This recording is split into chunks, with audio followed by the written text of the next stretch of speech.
It came on the morning of my 64th birthday. Plain envelope, no return address, no stamp, just my name, handwritten in familiar slanted print. Marla. I almost didn't notice it. It had been slid under the front door, blending in with the bills and circulars. The envelope looked like nothing special, but something about the handwriting made my stomach turn. My hand hovered over it for a second before I picked it up.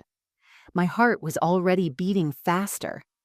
I sat down on the couch and slowly opened it, feeling strangely cold despite the morning sun streaming through the living room windows. Inside was a birthday card, one of those generic kinds with watercolor flowers and soft blue script that read, "Wishing you peace and joy." I hadn't had peace in years, but that wasn't what stopped my breath. It was the handwriting inside. I knew it. Every loop, every line. Ellis used to write me little notes in my lunch back when we were young. "Don't forget to smile. Come home safe. Miss you already." I hadn't seen his writing in 20 years, and there it was staring up at me now. "Happy birthday, Marla. I never left. Look in the basement." The card slid from my hand and fell to the carpet. I felt the blood drain from my face. I couldn't move, couldn't even blink. My mind raced in every direction at once. Ellis, my husband, gone since 2005. The police found his car abandoned by the river. Inside, they discovered his wallet, his phone, his wedding band. Everything but him. They told me it was likely suicide. "The current's strong," they said. "Sometimes the body's never recovered." We held a memorial, an empty coffin. Friends, casseroles, silence. I grieved him. I hated him. I forgave him. I grieved again. And then I spent the next 20 years alone, carrying a million unanswered questions. And now, this. I picked up the card again, holding it like it might burn me. I turned it over, searching for anything else. No signature, no date, nothing but that single sentence written in a way only Ellis could write. I never left. My mouth felt dry. I stood up slowly and walked to the hallway mirror, looked at myself. My reflection looked the same, not older or younger, just stunned. I whispered, "No, this has to be a prank." But there was no one to prank me. I didn't keep close friends anymore.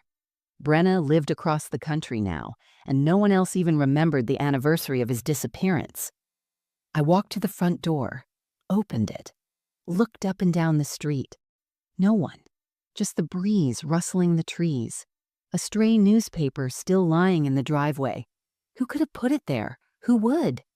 My heart pounded in my ears as I stared at the envelope again.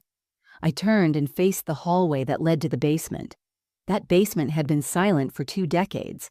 I hadn't done more than sweep it out once or twice a year. I didn't need storage space. I didn't need reminders. But now, all I could think was, what did he mean?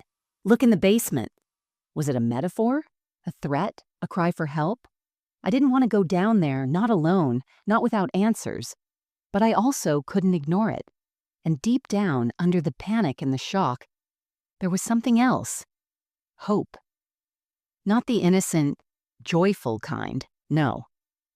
This hope had jagged edges. It made my stomach turn. But it was there all the same. I took a breath, grabbed the flashlight from the drawer, and headed for the basement door. My hand trembled as I reached for the knob. Whatever I was about to find, one thing was certain. My story, the story I had told myself for 20 years, was about to change. Back in 2004, if you had asked me to describe my life, I would have called it ordinary, maybe even boring, but in the best possible way.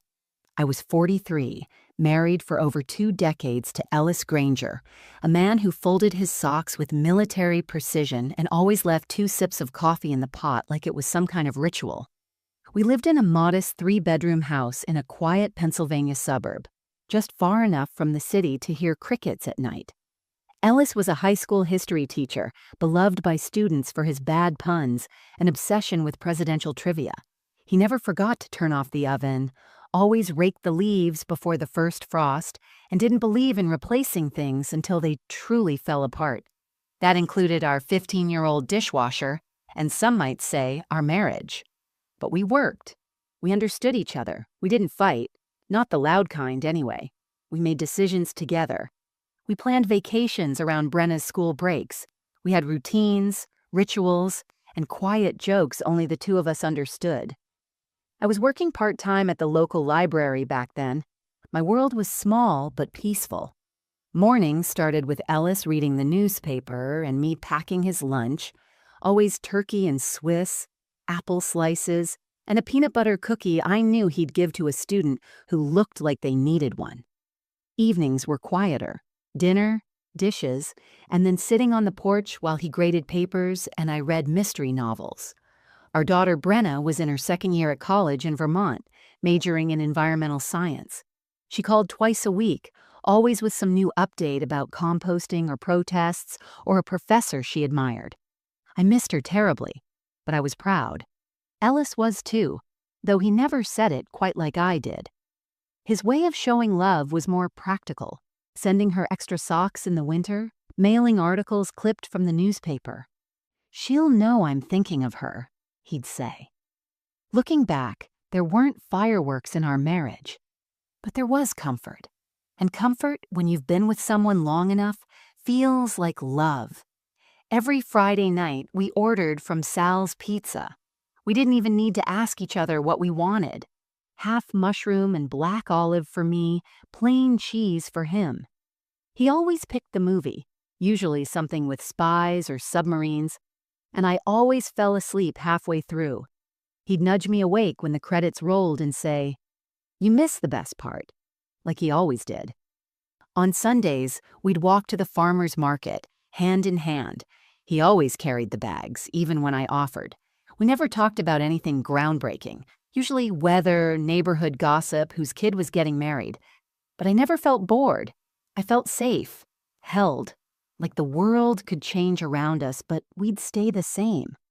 That's what made everything later so hard to believe, because nothing had felt broken.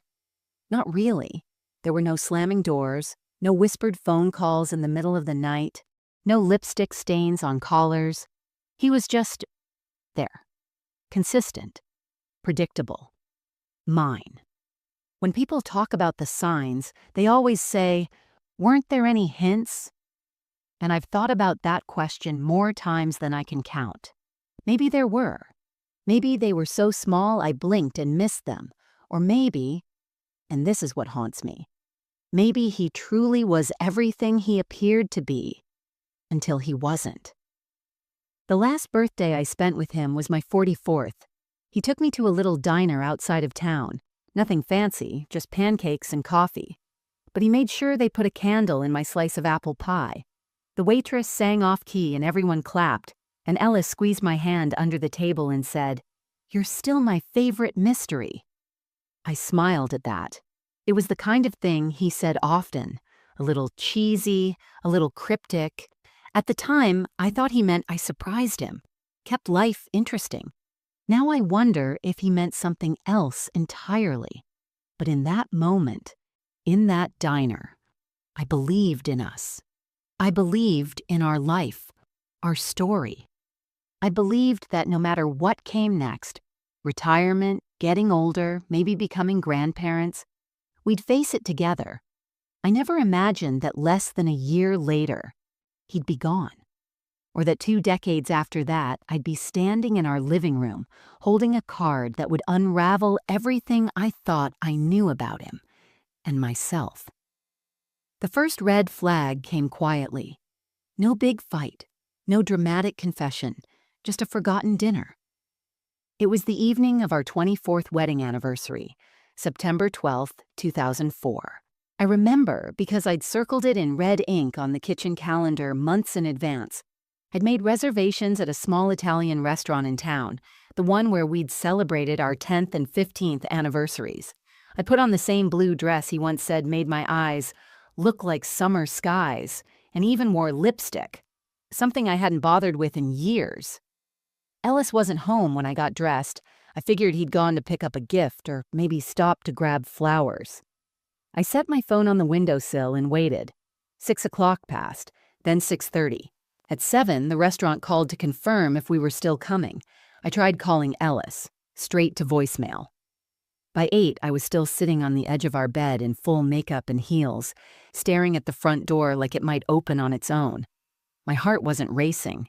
It wasn't panic I felt. It was more like confusion, a slow, spreading ache in my chest. Ellis was many things, but he wasn't forgetful. He remembered birthdays, library due dates, when the milk expired. That was part of his charm. So how could he forget this? When he finally walked in at 9:15, he looked surprised to see me in my dress. "Oh," he said, pausing in the doorway, "you're still up." I didn't say anything. I couldn't. I was trying to swallow the lump forming in my throat. "I had a meeting," he continued, taking off his jacket. "Parent trouble. The Williams kid's mother came in and wouldn't leave. I lost track of time." No apology, just that, as if that explained everything. I looked at him. Really looked. His tie was loose, shirt slightly wrinkled, and there was a coffee stain near the hem. He seemed exhausted and completely unaware of the disappointment sitting in front of him. "I made reservations," I finally said. "Our anniversary." He blinked. "That's today." That's when I felt something shift, not between us exactly, but inside me. Like a tiny thread had been pulled loose. Nothing snapped, nothing tore, but I felt it, just the same. He walked into the kitchen and opened the fridge. "I can make us some eggs," he offered. I almost laughed. Eggs. On our anniversary. Instead, I nodded slowly and went to the bathroom, locked the door, and cried quietly into a towel so he wouldn't hear. The next morning, there was a plastic-wrapped bouquet of carnations sitting on the kitchen table. Gas station flowers. Not my favorite. He knew that. But still, a gesture. A peace offering. I wanted to be angry, but something inside me whispered, "Don't make it a big deal. He's tired. He's human." So I told myself it was a one-time thing. But then came the solo walks. It started the next week. He began taking long evening strolls without telling me. Said he needed to clear his head, get some steps in, or figure out lesson plans. He'd leave right after dinner and wouldn't be back for over an hour. The first few times, I didn't think much of it. Everyone needs time alone. I enjoyed the quiet, honestly. I'd light a candle, make a cup of tea, and read in the living room while the house sat still around me. But then it became a pattern. Every night, like clockwork. He'd barely talk during dinner, then slip away. No hugs, no back soon. Just footsteps down the porch steps and a closed door. I started to wonder where he really went. I even followed him once 5 minutes after he left. I got in my car and drove the neighborhood loop. But I never saw him. No sign of him walking, no familiar figure passing under street lamps. When he came home that night, he looked flushed, sweaty, said he'd jogged a little. I wanted to ask more questions, but I didn't. Instead, I said, "Maybe we could walk together tomorrow?" He gave me a tight smile and said, "Sure." But the next night, he left early, before I could even put the dishes away. That was when the doubt really started to form. Not enough to accuse, not enough to panic. Just a whisper. A chill in the back of my mind. Something wasn't right. But I told myself every marriage has quiet seasons. I told myself I was being paranoid. I told myself that love is patient, love is kind, and all that. I chose silence. And in doing so, I missed the early cracks forming right beneath my feet. It didn't happen all at once. That's the part that still gets me. You don't notice the small cuts until you look down and realize you're bleeding. After the missed anniversary and the solo evening walks, something in Ellis began to dull. Or maybe it was something in me. But the man who once used to sneak me grocery store candy bars just because had become muted. Like someone had turned down the volume on him and he didn't even notice. We used to talk, not just about Brenna or the weather, but really talk about books, dreams, our fears about growing older. We used to sit in bed and laugh about how neither of us understood Twitter or how we kept meaning to fix that leaky faucet, but never did. But now, conversations were reduced to logistics. Did you pay the gas bill? There's soup in the fridge. I'll be home late. Nothing more. No jokes, no questions, no warmth. I remember one morning in particular. I had gotten up early to make him breakfast. Real breakfast, not just toast and coffee. I made eggs the way he liked, over easy, with pepper and a slice of turkey bacon. I even cut some melon and placed it all on one of the ceramic plates we'd bought during our anniversary trip to Asheville years ago. He came downstairs, looked at the plate, and said, "Thanks," before taking it to the table. No eye contact, no kiss on the cheek, just a flat, tired thanks. He ate in silence, reading the paper. I sat across from him, waiting for something, a smile, a conversation, a moment. None came. When he left for work, I stood in the doorway and watched him walk to the car. He didn't wave, didn't even glance back. I spent that whole day feeling like a stranger in my own home. That summer, he stopped coming to bed at the same time as me.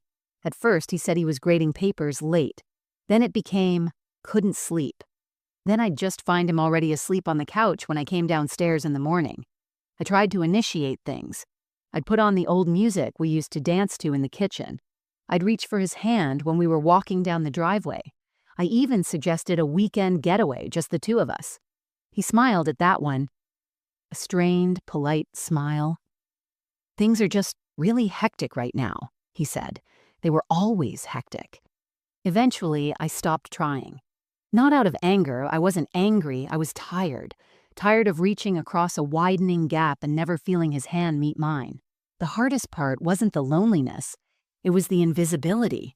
There's a specific kind of pain in realizing that the person you share a bed with no longer sees you, that you've become part of the furniture, the background noise, a figure in the corner of their life instead of the center. At church one Sunday, a woman asked Ellis how we were doing. He answered, "Same as ever," without even looking at me. I smiled and nodded. That had become my role, the smiling, nodding wife. Later that week, I got a haircut. Nothing drastic, just enough to frame my face and feel fresh. I came home, put on a new blouse, and made his favorite casserole for dinner. He didn't notice, didn't say a word, just served himself a plate, ate in silence, and went to the basement. That was another thing. The basement. He started spending more time down there, said he was organizing old boxes, but I never heard much moving around. Just the sound of the door closing, the light turning on, and hours of silence. Sometimes I'd go to the top of the stairs and listen. Once I even called down, "Need help?" He didn't answer. I stood there for what felt like forever, before walking away, quietly ashamed for even asking. Over time, I started to shrink, not physically, but emotionally. I stopped talking so much, stopped trying to share my day, stopped planning little surprises. It felt like living with a ghost. Except ghosts don't leave coffee mugs in the sink. They don't fill the laundry basket with socks you still fold. They don't kiss you on the forehead out of habit, only for you to realize the gesture holds no weight anymore. I wasn't just being ignored. I was being erased, piece by piece. And still, I told myself, marriages go through phases. It wasn't until the humiliation came, public and sharp, that I realized something far deeper was already gone. It was Brenna's college graduation dinner, early June 2005. She just walked across the stage in her green and silver cap and gown, glowing with pride. I'd cried, of course. Ellis had clapped politely. I remember he barely took any photos. Said he forgot to charge the camera, though I'd reminded him twice the night before. We'd planned a small dinner afterward. Just family and a few of Brenna's friends and professors. A cozy little celebration at a bistro near campus. The kind of place with warm lighting, handwritten menus, and linen napkins that felt too fancy for napkins. I'd worn a soft cream blouse, Brenna's favorite, and brought her a charm bracelet with 4 tiny silver leaves. one for every year she'd made it through. Ellis showed up late, not by much, maybe 10 minutes. But when he walked in, he looked rushed. He gave Brenna a side hug, muttered something about traffic, and slid into the seat beside her without even looking at me. I brushed it off. The night was for Brenna.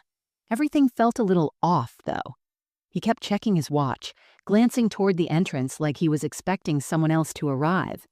I tried to engage him, asked about a book he'd been reading, a student he was mentoring.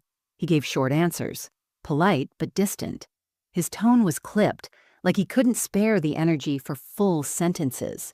Then, during dessert, it happened. One of Brenna's professors, Dr. Langston, a kind man with a gentle voice and a passion for ecology, leaned across the table and asked Ellis, "So what does your wife do?" He was looking right at me. Before I could open my mouth, Ellis answered, "Oh, she's just the wife." He said it with a chuckle, a little shrug, like it was harmless, like it was a joke everyone would understand. But no one laughed, not even Dr. Langston. He just blinked and gave a tight smile before changing the subject. I felt the blood rise to my face. I wasn't sure what to do. I glanced at Brenna, who was frowning at her father. She looked at me almost apologetically as if she had done something wrong. My throat tightened. I pushed my dessert plate slightly away, suddenly nauseated. Ellis didn't notice. The rest of the evening blurred. Conversations buzzed around me, but I felt like I was under glass. Smiling when I was supposed to, nodding, laughing at jokes I didn't hear. My ears were ringing with those words, just the wife. I kept replaying it in my head, the tone, the ease, the casual dismissal of the life I had given him, of who I was. I wasn't some stranger. I was the woman who had raised our daughter, who had kept our house running, supported his career, comforted him when he lost his parents, edited every cover letter he'd ever sent. I was the person who had loved him long before any of these people even knew his name. And now I was just the wife? When the check came, I reached for it. My hands shook as I pulled my wallet from my purse. Ellis didn't offer to split it. He just leaned back and said, "You've got this, right?" Like we hadn't just been married for nearly a quarter century. That was the moment something in me cracked. Clean and irreversible. It wasn't the money. It wasn't even the words. It was the way he said them. With complete indifference. Like I was an accessory to his evening, like I could have been anyone. That night, I cried in the bathroom of our hotel room, pressing my face into a towel to muffle the sound. He didn't knock, didn't ask if I was okay. He went to bed. I lay on the cold tile floor for almost an hour, listening to the hum of the air conditioner and trying to remember the last time I'd felt like his partner instead of his placeholder. From that night forward, I stopped trying to prove I mattered to him, because in that moment I knew I didn't, not to him. And that realization was the beginning of my silent departure, even before he left for good. After Brenna's graduation dinner, something shifted between Ellis and me that never shifted back. I stopped asking where he was going in the evenings. I stopped reminding him about our weekly calls with Brenna. I stopped making coffee for two. It wasn't a fight. There were no slammed doors, no threats, no ultimatums, just silence, a quiet mutual unraveling. He spent more time downstairs in the basement, far more than before. Sometimes he'd emerge dusty and distracted, mumbling something about reorganizing boxes. Other times, I wouldn't even hear him come back up. I started going to bed alone regularly, leaving the hallway light on without knowing if he'd ever come to bed at all. Eventually, I stopped turning the light on. That spring, I began to feel like a guest in my own home. We still shared the same space, but we passed each other like strangers at a bus stop. I'd be folding laundry in the living room and he'd step over the clothes basket without saying a word. I'd cook dinner and leave his portion in the microwave. Sometimes he ate it, sometimes he didn't. One afternoon, I came home from the grocery store and found that Ellis had cleared out the hallway closet. Not all of it, just my things. My raincoat, my gardening gloves, the scarf Brenna had knit for me last Christmas, all folded and stacked neatly in a cardboard box by the door. When I asked about it, he said flatly, I needed more space. No apology, no explanation. That was the moment I knew I was being edged out, piece by piece, room by room. But I didn't argue. I didn't scream. Instead, I walked upstairs, took off my shoes, and sat on the edge of our bed for nearly an hour, staring at the space where his slippers used to be. In early July, I packed a small bag and drove to Brenna's for the weekend. I told Ellis I needed a break, just some time to think. He didn't ask where I was going. He didn't even look up from his crossword puzzle. All he said was, okay. Brenna didn't ask too many questions either, but I could see it in her eyes. The worry, the hurt. She made up the guest bed without a word, then sat next to me on the couch with a mug of tea and a blanket. We watched reruns of old shows, neither of us really watching. I think we both knew I wasn't going back to the same life. And yet, I did return home Sunday night. I opened the front door to find the lights off, the TV still on, and a plate of food left untouched on the counter. Ellis wasn't there. The house was so quiet it felt like it had forgotten how to breathe. I stood in the kitchen for a long time, waiting for something. A noise, a door creak, a voice. But nothing came. Then came the morning that finally shattered the illusion that this was still a marriage. It was a Tuesday, June 21st. I remember because it was the summer solstice, the longest day of the year, though it ended up feeling like the darkest. Ellis said he was heading to the store to get milk. I barely looked up from my gardening gloves as I nodded. He left the door half open behind him. I finished trimming my houseplants, wiped down the counter, and waited for the sound of the car returning. It never did. By evening, I was pacing. By midnight, I called his phone, straight to voicemail. I left one message, then another, then 5 more. By morning, I reported him missing. His wallet was found 2 days later in the front seat of his car, parked off a dirt road an hour north. The keys were still in the ignition. There were no signs of a struggle. No footprints, no witnesses. The police said it looked like suicide. He may have walked into the river, they told me. Sometimes people choose remote spots for privacy. But he left no note, no warning, no goodbye. Just a toothbrush in the bathroom, a pair of shoes by the back door, and an empty bed that would stay that way for years. Everyone assumed I was done, that I'd move on, sell the house, rebuild, heal. But I didn't, because I wasn't angry. I wasn't even broken. I was hollow, quietly shattered. And that was somehow worse. After Ellis vanished, time stopped meaning anything. The first few weeks were a blur of questions, sympathy, and casseroles.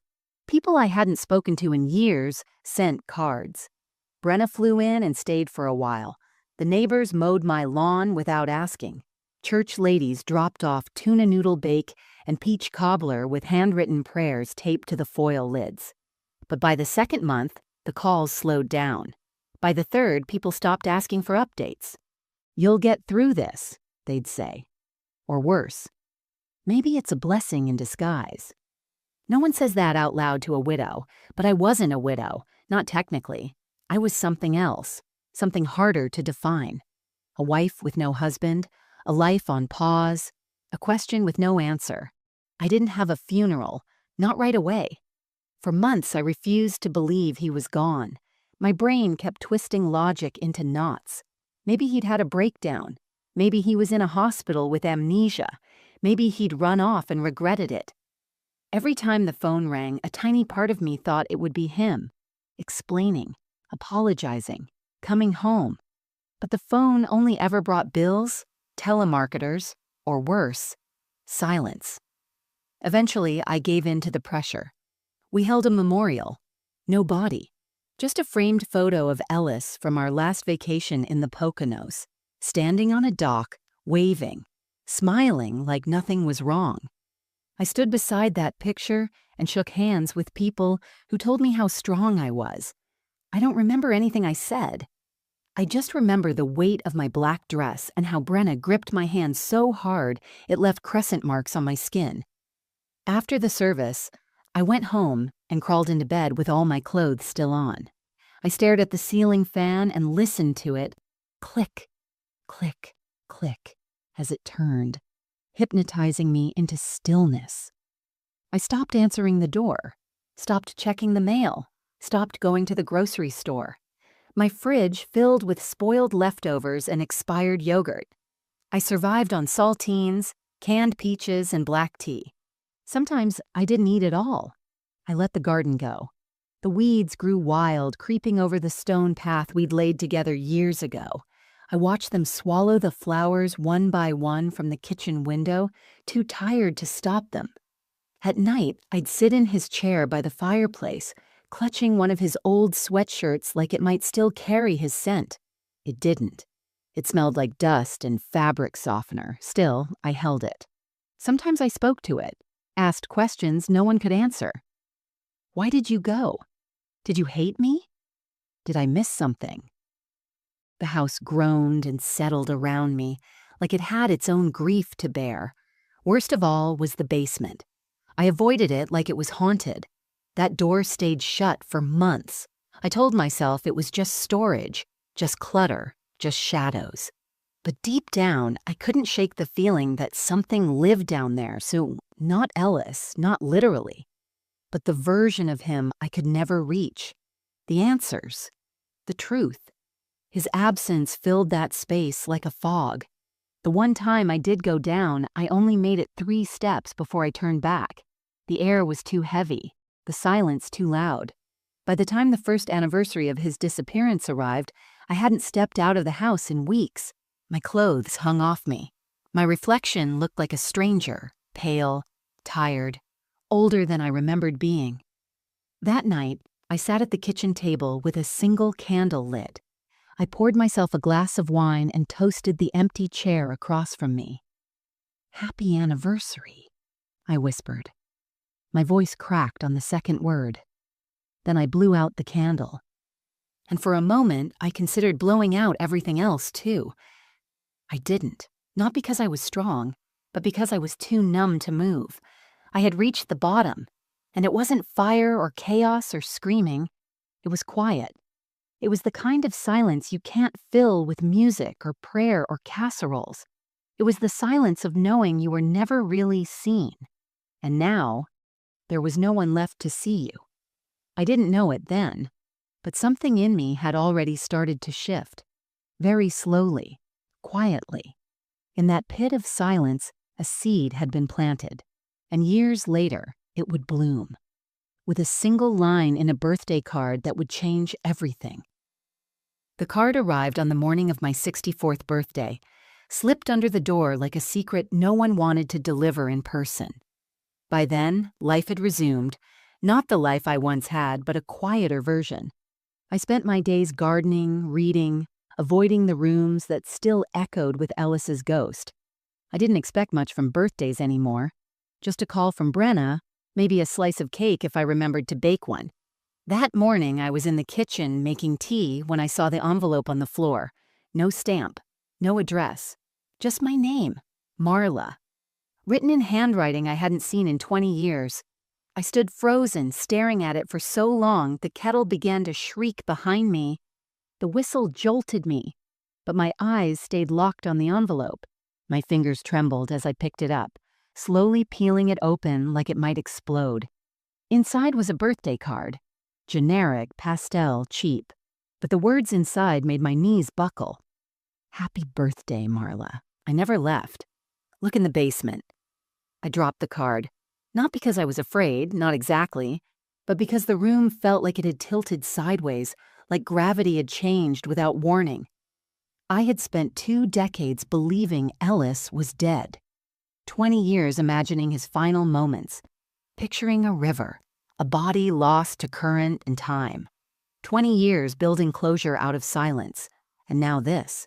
The handwriting was unmistakable. He always wrote his capital M's with a dramatic curve and made his lowercase e's like tiny backward 3s. I used to tease him about it when he signed Christmas cards. There it was again. Every letter perfect. Every curve an accusation. I clutched the edge of the counter, trying to steady my breath. I thought of every rational explanation, a sick joke, a forgery, maybe Brenna trying to push me into closure with some elaborate intervention. But no one else knew Ellis's handwriting like I did. And no one else knew the truth about what we never found in that basement. I had avoided that space for years. I couldn't bring myself to sort through his boxes, couldn't stomach the memories crammed between dusty photo albums and cracked VHS tapes. The basement was a graveyard, and I had let it stay that way. But now it was calling to me. I grabbed the flashlight and forced my feet toward the basement door. The knob felt cold, unfamiliar. I flicked on the switch at the top of the stairs, but the overhead bulb had long since burned out. The steps groaned beneath my weight. When I reached the bottom, the air was stale and still. My flashlight beam skimmed over old furniture draped in yellowing sheets, stacked boxes labeled X-Mass and Brenna's school stuff. Nothing had moved in years, except there. In the far corner of the room, near the furnace, was a patch of wall that looked just slightly off, a bit cleaner, a little too smooth. I approached slowly, heart pounding in my throat. The flashlight flickered. I slapped it, muttered a curse, then pointed it back at the wall. I reached out and ran my fingers along the paneling and felt the seam. A thin, barely visible crack. I pushed. At first, nothing happened. Then, with a soft pop, the panel gave way. A hidden door. My breath caught. Behind it was a narrow cavity, not big enough to be a room, but deep enough to hold something. I pulled out a dusty box. It was heavier than it looked. Inside were files, letters, photographs, and none of them were mine. There were photos of Ellis with unfamiliar people, a woman I didn't recognize, smiling beside him in a park, kissing his cheek at a beachside cafe. Children, too, a boy and a girl. They looked to be about 8-10. There were letters signed Jonathan E. His middle name was Edward. Driver's licenses with his face, but a different name. Receipts from places he'd never told me he'd been, airline tickets, a storage key. I sat down hard on the cold concrete, the box in my lap shaking. He hadn't died. He hadn't disappeared. He had started over, without me. The grief I thought I had buried roared back with a new face. Betrayal. My tears burned this time, not from sadness, but from rage, from shame, from the hollow realization that I had mourned a man who had simply walked away and kept walking. For 20 years, I'd lived in the ruins of a story that wasn't even true. And now, sitting there in the shadows, with evidence in my lap and silence all around me, one thing was suddenly clear. Ellis hadn't vanished. He had hidden, and I was finally going to find out why. The box sat on my dining table for 3 days. I didn't touch it again right away. I couldn't. Every time I passed it, I felt like it was pulsing, like the truth inside it was breathing, waiting. I wasn't ready to open it again, but I also couldn't put it away. It stayed there like a wound I couldn't bandage, a wound that refused to close. The first night after finding it, I didn't sleep. I lay awake with the bedroom light on, my body curled toward the empty side of the bed. I kept expecting to feel anger, sharp, loud, blistering fury, but it didn't come. What I felt instead was grief, deeper than I thought possible. Not grief for Ellis, not anymore, but for the version of myself that had loved him. The woman who had waited, begged, mourned. The woman who had questioned her worth every day for 20 years, wondering if she had done something wrong. I had been loyal to a ghost, and worse, to a lie. And now, sitting with that box of proof, the spell finally broke. Something inside me shifted, not like lightning, more like a slow, rolling quake. It was quiet, but it was permanent. The next morning, I woke up and didn't cry. I got dressed. Not in my usual sweats, but a pair of jeans and a crisp shirt I hadn't worn in years. I looked in the mirror and barely recognized the woman staring back at me.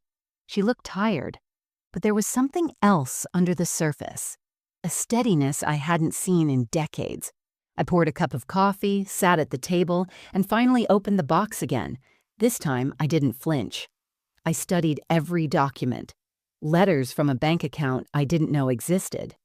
A lease agreement from Minnesota, signed with a name that wasn't quite his. J.E. Garrison. Pictures of birthday parties with children that looked too much like Ellis to deny. One photograph caught my breath. Him, holding a toddler in his arms, smiling. The child had his chin. I wasn't just erased, I had been replaced. But instead of letting that hollow me out again, I felt a strange calm wash over me. Because now I knew. I hadn't failed him. He hadn't been broken. He hadn't disappeared into thin air or fallen prey to depression or tragedy. He had chosen to walk away, chosen another life, chosen to let me believe he was dead rather than offer me the dignity of a goodbye. And that choice no longer had power over me. I began to see things differently, not just about him, but about myself. I had spent 2 decades dimming my own light, convinced I had somehow driven him away. I had become small, quiet, cautious. I had built a life out of silence, walking carefully through each day like it might crack under me. But now I realized I was never the one who needed fixing. Ellis had been cowardly, dishonest, weak, and I was still here. I was still standing. That realization came with unexpected strength. I stood up from the table, walked to the hallway closet, and grabbed the box of things he had packed away all those years ago. My old raincoat, the scarf Brenna had knit me, the gloves he once said made me look like someone who belonged in a novel. I unpacked them. I hung the coat on the hook by the door. I wrapped the scarf around my neck. And I went for a walk. The air outside felt different, sharper, like it had been waiting for me. I walked past the hedges I hadn't trimmed in years, the mailbox I'd neglected, the neighbors I'd avoided. I nodded at the Andersons across the street. They stared for a second, surprised, then waved back. I kept walking, down the block, around the corner, toward the little coffee shop Ellis and I used to visit every Saturday. I didn't go in, not yet. But I stood outside and stared at the reflection in the window. And for the first time in years, I saw a woman coming back to life. Not because of Ellis, but in spite of him. I didn't tell anyone what I'd found. Not Brenna, not the neighbors, not even the women at the quilting circle I'd recently started attending again. From the outside, I was still the quiet widow with a predictable routine. Tea at 7, gardening at 10, grocery shopping every Thursday. But inside, something had awakened, and I wasn't putting it back to sleep. I began quietly preparing. Not out of revenge, not even out of bitterness. I wasn't interested in a dramatic confrontation or lighting his life on fire. What I wanted was truth and control. I had spent 20 years floating in a fog someone else left me in. Now I was building a path back to solid ground, one silent step at a time. First, I made copies. Every photo, every document, every piece of Ellis's hidden life I'd found in the basement was scanned and saved to a USB drive. I labeled the folder House Repairs, in case anyone ever glanced at my computer. Then I printed a second set and stored it in a locked drawer in the guest room. The one Ellis never liked. The one with the creaky floorboard and the view of the alley. Next, I hired a private investigator. Not one of those TV types in trench coats and sunglasses, just a quiet, sharp woman named Denise, who operated out of a modest office downtown. She didn't ask unnecessary questions, just nodded as I handed her the folder of fake IDs, bank records, and rental agreements, and said, "I believe my husband is alive. I'd like to know where he is and what name he's using." Her only response, "You'll have it in 10 days. That night, I slept more soundly than I had in years. During the days that followed, I made subtle changes. I met with a lawyer, told him I was reviewing old documents, just in case. We talked about wills, property rights, and the very specific implications of a spouse faking their death. I didn't say Ellis's name. But I saw the flicker in the attorney's eyes when I hinted at long-term fraud. He gave me a number for a colleague who specialized in family law and said, "When you're ready, call her." I nodded. At home, I cleaned the basement. I mean, really cleaned it. I organized boxes, donated what I didn't need, and packed Ellis's old clothes into trash bags without flinching. I found more clues along the way. Bank slips stuffed inside old books, a note scrawled on a napkin in a language I couldn't understand. I kept everything, cataloged it, filed it away like evidence in a case I was building quietly, methodically, without a word. I also began writing again, not stories and not yet, but thoughts, memories, small pieces of truth I hadn't allowed myself to speak aloud. I filled 3 journals in the span of a month. Some entries were only a paragraph. Others were 10 pages of raw emotion. I didn't hold back. I waited for you. You made me question my worth. You will not define me. That last one I wrote twice. And as I wrote, I changed. I started dressing with purpose again. Not for anyone else, but for myself. I bought fresh flowers for the dining table every week. I cooked full meals even if I ate them alone. I opened the curtains wider, let the sun back in. The house no longer felt haunted. The memories of Ellis still lived there, sure, but they no longer ruled the space. I walked the halls as someone reclaiming what had always been hers. Even Brenna noticed. On one of our weekly calls, she said, "You sound lighter." I smiled. Maybe I am. She didn't press. She never did, but I could hear the relief in her voice. 10 days later, Denise called. She had an address, a name, and a photo. Ellis, now going by Jonathan Garrison, living in a 2-story colonial in Minneapolis with a new wife, 2 kids, and a black Labrador named Tank. Smiling in the front yard like he hadn't disappeared from another life without a trace. I didn't feel rage. I didn't even feel shock. I felt ready, not to destroy him, but to stand in the truth I had so patiently, so quietly uncovered. And that, I realized, was its own kind of power. Because while Ellis had built a life on lies, I was finally living mine, step by silent step, in the light. Power doesn't always arrive like thunder. Sometimes it creeps in like morning light. Slow, steady, impossible to ignore once it's there. After Denise gave me the photo of Ellis, or Jonathan now, standing in his new yard with a family I had never met, I sat in silence for a long time. I stared at his face, the same tired eyes, the same crooked smile. He was older, a little heavier, a little grayer, but it was undeniably him. What struck me wasn't that he had moved on. It was how normal he looked, like he had never shattered someone's life, like he had never driven to the edge of a river and abandoned his past without a single word of closure. I didn't call anyone. I didn't yell or cry or throw things. I simply slid the photo into a folder and stood up straighter than I had in years. Something had shifted, and this time, it wasn't inside me. It was inside him. He just didn't know it yet. For 2 decades, Ellis had been the one holding the pen to the story of our marriage. He chose the ending. He closed the door. He wrote me out. But now I held the truth in my hands. Documented, verified, undeniable. And I knew something he didn't.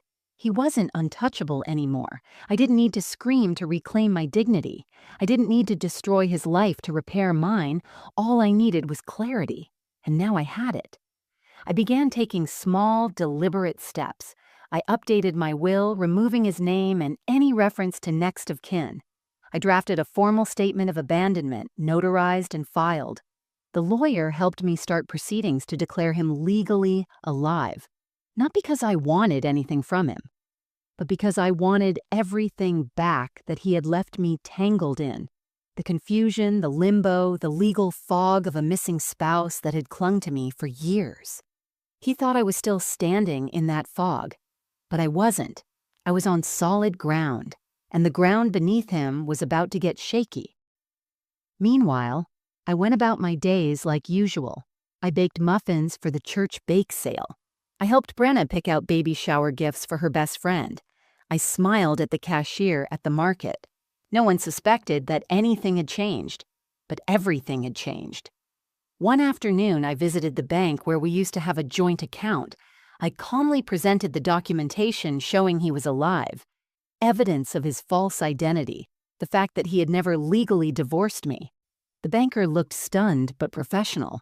She thanked me for the records and told me they'd forward the case to their fraud department. I walked out feeling taller, not victorious, just certain. I didn't need revenge. What I wanted was truth to live where lies had taken root. The final straw came through Brenna, though she didn't know it. She called one evening and said, "You're not going to believe this, Mom. I got an email from someone named John Garrison. He said he used to know Dad." I froze. "Did he say anything else?" I asked calmly. "Just that he came across my name and wanted to check in. Weird, right?" I asked her to forward me the email, and when I read it, the tone, the language, the awkward warmth, I knew exactly who had written it. Ellis. He was trying to circle back. Maybe curiosity had gotten the better of him. Maybe guilt. Or maybe he'd sensed something in the air. A tremor in the foundation of the secret life he'd built. I didn't tell Brenna the truth. Not yet. Instead, I sent him a letter. No return address. Just a typed message, tucked in a plain white envelope. "I found the box. I know everything. Don't contact Brenna again. You may have left me, but I finally left you." No threats. No pleas. Just clarity. I imagined him opening it. The panic. The recognition that the woman he once erased now stood outside the reach of his silence. And for the first time, he would be the one wondering what came next. The balance had shifted, not with a bang, but with a truth that could no longer be buried. It wasn't rage that brought me to that bench in the park. It wasn't revenge or spite or even curiosity. It was closure. A word I used to roll my eyes at, but now understood with a kind of sacred clarity. I didn't want to yell at Ellis. I didn't want to slap him or demand an explanation I knew he could never give. I just wanted him to see me, the real me, the woman he tried to erase. After I sent the letter, "I found the box. I know everything." He waited 6 days before reaching out. A plain email, no subject line, just 3 lines of text. "Please, let me explain. I never meant to hurt you. Can we meet?" I stared at the screen for a long time. Then I typed back, 1 hour. Valley Creek Park, Saturday, noon. No more. I chose the location carefully. Not our home, not somewhere with shared memories. I picked a neutral place, open and public, but quiet enough for the truth to settle in. The park was halfway between where I lived and where Denise had said he was living now. I doubted he'd tell his new wife he was meeting me. That was fine. I wasn't there to disrupt. I was there to finish. I arrived early. The trees were bare, the branches stark against a gray spring sky. A breeze carried the scent of wet leaves and distant wood smoke. I sat on the far end of the bench near the creek, where the path curved just enough that I could watch people come without being seen first. And then he appeared. Ellis, or Jonathan, as he now called himself. He walked slowly like someone approaching a crime scene. He looked older than in the photo, thinner. His hair had gone mostly white. He wore a blue jacket and carried a folded piece of paper in his hand. Probably something rehearsed, something practiced. He spotted me and froze. I didn't move. After a moment, he walked over and sat, not too close. There was a space between us, the kind that used to be filled with warmth. Now it was cold, dense, with everything unspoken. He opened his mouth, closed it. I didn't help him. Finally, he spoke. "I don't know how to begin." I turned to look at him fully for the first time. His eyes were the same. Software, cowardly. "There's nothing you could say that would undo it," I said quietly. But go ahead. Try. He swallowed hard. I was drowning. Back then. I felt like I didn't matter. Like I was just going through the motions. Every day felt the same. I didn't know how to tell you. And then I met someone. It wasn't planned. It just happened. And I thought if I stayed, I'd end up resenting you, hurting you worse. You did hurt me worse, I replied, my voice steady. You let me think you were dead. You watched me bury an empty coffin. You watched our daughter cry for a man who didn't even have the courage to say goodbye. He flinched. I thought it would be kinder. Don't, I said sharply. Don't pretend this was mercy. It was selfishness, disguised as a disappearing act.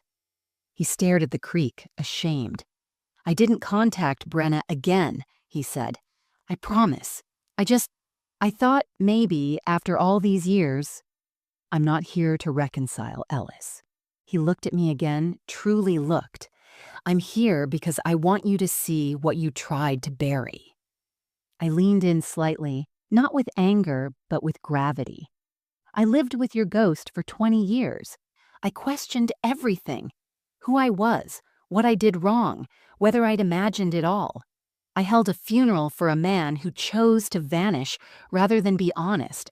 But I've stopped mourning. I've stopped wondering. I am not your wife. I am not your victim. I am me. And I came here so you would know I remember everything, and that I am no longer afraid. Ellis said nothing. His hands trembled slightly in his lap. The wind stirred the leaves around our feet. Is that all? I asked after a moment. He nodded slowly. Yes. I stood, adjusted my scarf, looked down at the man who used to be my world and now looked so painfully small. I forgive you, I said, but I'll never forget. Then I walked away, not quickly, not dramatically, just with purpose. And I didn't look back. I didn't expect anything more from Ellis after that final conversation in the park. I'd said what I came to say, looked him in the eye, and left without a trace of regret. I thought that was the end. Closure. But fate, as it often does, had one last twist in store.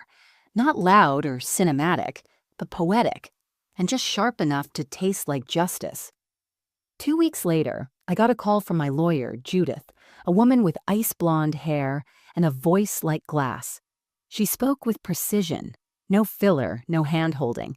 Exactly the kind of person you want when you're trying to untangle 20 years of silence and paperwork. Marla, she said, you need to come in. We've received documents related to Mr. Granger's second marriage, or as I should say now, illegitimate marriage. I sat in her office later that week, the same manila folder resting between us that I had given her months earlier, now fattened with legal findings and signatures. He never filed for divorce, she said, flipping through the pages. In the eyes of the state, you're still his legal wife. I stared at her.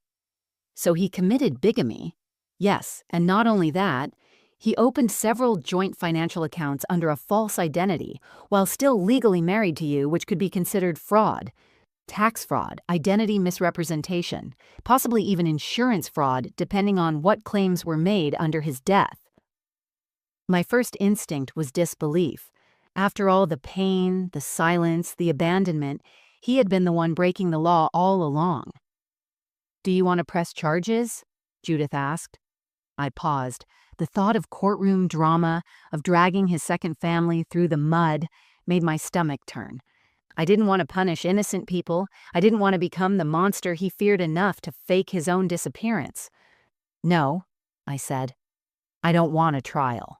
I want a statement, and I want him to lose the right to keep living this lie. She nodded. Then we can file a civil petition.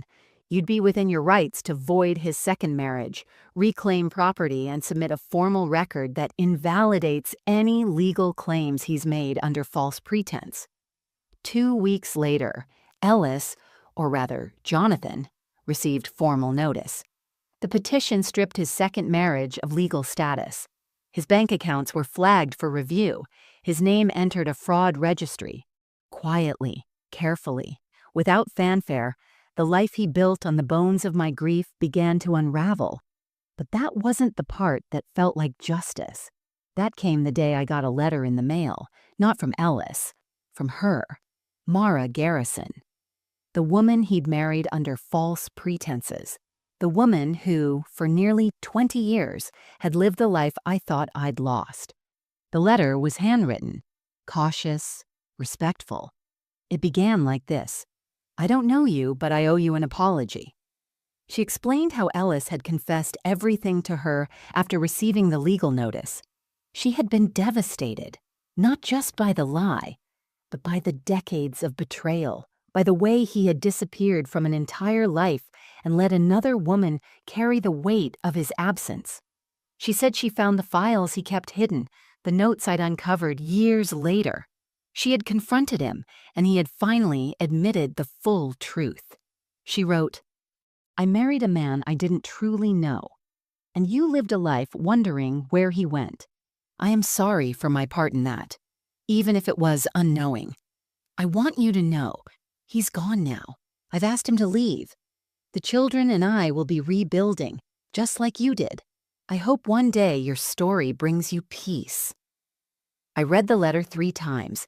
Each time, the weight in my chest lifted a little more. He had lost everything. Not because I demanded it, but because lies don't stay buried, even when hidden behind new names, new smiles, new zip codes. I never spoke to him again. I didn't need to. He had been exposed, not with violence, not with scandal, but with quiet, undeniable truth. That was the justice I never knew I needed, because the real power wasn't in what I took from him. It was in what I reclaimed for myself. It was a rainy Wednesday when Brenna called. I was in the kitchen, wiping down the counters after baking a batch of lemon shortbread, the kind Ellis used to love but never thanked me for. These days, I baked them for myself, no longer trying to please a ghost. My phone buzzed. Brenna's name lit up the screen. "Hey, sweetheart," I said, pressing it to my ear. Her voice was unusually soft. "Hi, Mom. You busy?" "Just finished baking," I replied, sensing something in her tone. "What's going on?" She hesitated for a second, then said it. "I got a letter. From Dad time didn't stop. Not really. But something inside me did." I turned off the sink faucet, wiped my hands on a towel, and sat at the kitchen table. "A letter?" I asked gently. "Yeah, just a couple pages. Handwritten, no return address. He said he'd been following my life from afar, and that he hoped someday I'd forgive him. He said he never stopped loving me." I closed my eyes. The fact that he had the audacity to reach out, after everything, didn't surprise me. But it still hurt. "What did you think?" I asked carefully. She sighed. I didn't reply. "I don't think I will. Honestly, I'm just confused. He wants forgiveness, but not a relationship. He says he's sorry, but never really explains why he left." "That sounds about right," I said softly. There was silence on the line. Then she said something I hadn't expected. "Did you ever think he'd come back?" I thought about that, not in terms of hope. That had died a long time ago, but in terms of expectation. Whether I ever truly believed Ellis would one day appear, knock on the door, and say he'd made a mistake. I used to, I admitted, for a long time. I used to imagine the doorbell ringing, him standing there with tears and apologies and some story about losing his mind or needing to start over. I wrote entire conversations in my head that never happened. Then I realized I didn't actually want him to come back. "Why not?" she asked. "Because I finally started liking the woman I was becoming without him." Brenna was quiet again. I could hear the weight of that statement settling over her. "I always wondered what you weren't telling me," she said. "When I was younger, I thought maybe it was too painful for you to talk about. But I think I get it now. You were protecting me from the ugly truth." I nodded, even though she couldn't see me. I didn't want you to carry his absence like a burden. I wanted you to live your life freely, not chasing a shadow or resenting him. He made his choice. I didn't want it to steal your joy, too." Her voice cracked a little. "You never said anything bad about him." "I know, but that doesn't mean I thought good things." She gave a half laugh. "You're stronger than I ever realized, Mom." "No," I said. "I'm just no longer afraid of the truth." We talked for another hour, not about Alice, but about her work, her dog, her latest book club drama. Just mother and daughter, comfortable and whole. After we hung up, I went out to the garden. The rain had stopped, leaving everything glistening and new. I walked slowly between the rows of lavender and rosemary, breathing in the wet earth. I didn't need Brenna to choose sides. I didn't need her to hate her father or even confront him. What mattered was that she saw me now. Not as someone fragile or tragic, but as someone who had walked through fire and come out clean on the other side. Later that evening, I lit a candle in the living room, poured a glass of wine, and read a letter I had written, but never sent. It was to Ellis. I had written it months ago after finding the box. It ended with one line: "You disappeared, but I didn't." And it was true. He had vanished from our lives. But I had remained. I had grown. And now, finally, my daughter saw me not as someone who was left, but someone who had risen. A year had passed since the birthday card slid under my door, changing everything. The seasons had come and gone, each one peeling back another layer of who I used to be. And now, standing once again at the top of the basement stairs, I no longer felt fear. I flipped on the light. It flickered once before humming to life. I hadn't come down here much since finding the hidden box, only when I needed something from storage or to clear out the last remnants of Ellis's carefully staged vanishing act. But tonight felt different. It wasn't an errand. It was a closing. I walked down slowly, my step steady. The space was clean now, cleared of cobwebs and clutter. The musty scent had faded, replaced by lavender sachets and fresh paint. I had repurposed the far corner, the one with the false wall, into a small reading nook. An old armchair, a lamp, a woven rug, nothing elaborate, but it was mine.